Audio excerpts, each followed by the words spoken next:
Hello friends, माझं YouTube channel Sony ट्युटोरियलवर तुमचं मनपूर्वक स्वागत आहे. आज आपण MA विषयी माहिती घेणार आहोत. त्याआधी तुम्ही माझ्या चॅनलवर जर नवीन असणार तर चॅनलला सबस्क्राईब करा आणि बेल आयकॉन क्लिक करायला विसरू नका, जेणेकरून तुम्हाला माझ्या सर्व व्हिडिओचे नोटिफिकेशन सर्वात आधी मिळेल. आणि तुम्ही माझ्या चॅनलला सबस्क्राईब केल्याने मला आणखी व्हिडिओ बनवायला प्रोत्साहन मिळेल. व्हिडिओला लाईक, शेअर, कमेंट करा. तर चला आज आपण MA विषयी माहिती घेऊया.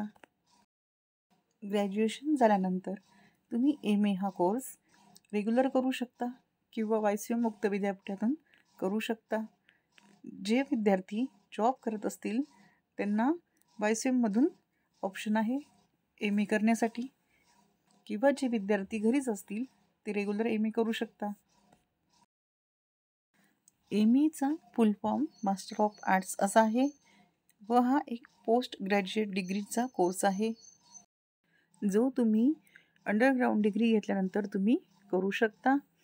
हा कोर्स पूर्ण करण्यासाठी 2 वर्षाचा कालावधी लागतो व या 2 वर्षामध्ये तुम्हाला 4 सेमिस्टर असतात.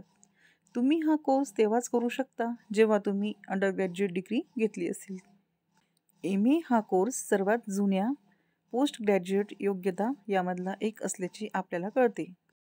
MA ह्या कोर्समध्ये तुम्ही जो विषय निवडाल त्या क्षेत्रात तुम्ही स्पेशलायझेशन करू शकता. इथे आपण ॲडमिशन घेण्याची पद्धत बघू. MA ह्या कोर्सला ॲडमिशन घेण्यासाठी ॲडमिशन प्रोसेस. बरेच कॉलेजेस ह्या कोर्समध्ये ॲडमिशन घेण्यासाठी प्रवेश परीक्षा ठेवतात. तसेच काही टॉप युनिव्हर्सिटी राऊंडने सिलेक्शन प्रोसेस ठेवतात. आता तुम्हाला MA या कोर्सच्या फीबद्दल सांगायला गेलो तर ह्या कोर्ससाठी तुम्हाला प्रत्येक वर्षाला फी 4,000 ते 8,000 असू शकते. व या कोर्सेसची फी तुम्ही कुठल्या क्षेत्रामध्ये स्पेशलायझेशन करता व तसेच तुम्ही कुठल्या कॉलेजमधून किंवा कुठल्या विद्यापीठामधून हा कोर्स करत आहात यावर अवलंबून असते. तुम्ही जर प्रायव्हेट कॉलेजमधून हा कोर्स करत असाल तर त्या कॉलेजची फी ही गव्हर्मेंट युनिव्हर्सिटीपेक्षा नक्कीच जास्त असते.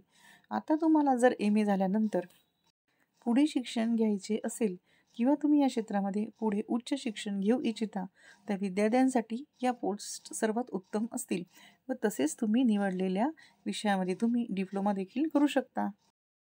MA या क्षेत्रातील टॉप रेस्क्युटर्स ITC लिमिटेड, TCS, मित्रा, Amazon in, BMW, Hindustan times, Capgemini, ICICI bank and times of India. MA झाल्यानंतर तुम्ही कुठल्या जॉबसाठी अप्लाय करू शकता. MA हा कोर्स झाल्यानंतर तुमच्यासाठी बरेचसे जॉब उपलब्ध असतात, जसे की शिक्षक, तसेच पार्ट टाईम प्रोफेसर पोझिशन्स यासाठी तुम्ही अप्लाय करू शकता. Content writer, journalist, social worker, teacher, consultant, labour management specialist, psychologist इत्यादी ठिकाणी तुम्ही जॉबसाठी अप्लाय करू शकता. BAला तुमचे जे विषय होते, सब्जेक्ट होते, त्यातून तुम्ही MAसाठी स्पेशल सब्जेक्ट निवडू शकता. जो तुमचा आवडतीचा सब्जेक्ट असेल त्यामध्ये तुम्ही MA करू शकता.